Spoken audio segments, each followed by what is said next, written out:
في جولة ميدانية حديثة داخل ملعب البريد، تظهر الصور الأخيرة أن الأشغال بلغت مراحلها النهائية، ليبدو الصرح الرياضي في حلة عالمية تليق بأكبر الملاعب الحديثة في القارة الإفريقية.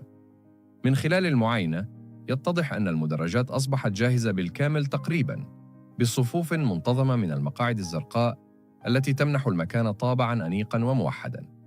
كما أن التصميم الانسيابي للمدرجات العليا والسفلى يضمن رؤية مثالية من جميع الزوايا، في انسجام تام مع المعايير الدولية التي تعتمدها الفيفا. الهيكل المعدني للسقف يشكل نقطة قوة في الهندسة المعمارية للملعب، إذ يظهر بتصميم متقاطع متين يغطي أغلب المساحات، مع نظام إضاءة متطور يمتد على طول الحواف العلوية، يمنح إنارة بيضاء قوية ومتجانسة على أرضية الميدان. الإضاءة التجريبية التي تظهر في الصور تؤكد جاهزية النظام البصري للملعب، مع ملاحظة تواجد طفيف لبعض المعدات في أرضية الملعب، ما يشير إلى اللمسات الأخيرة فقط قبل التسليم الرسمي.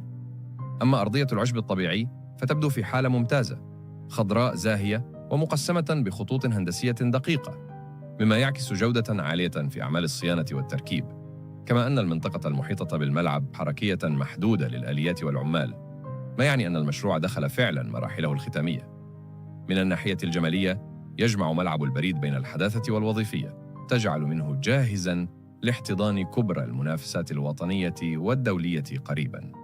ولا تنسوا دعمنا بالاشتراك في القناة وتفعيل الجرس ليصلكم كل جديد حول هذا المشروع المذهل وباقي المنشآت الرياضية بالمغرب.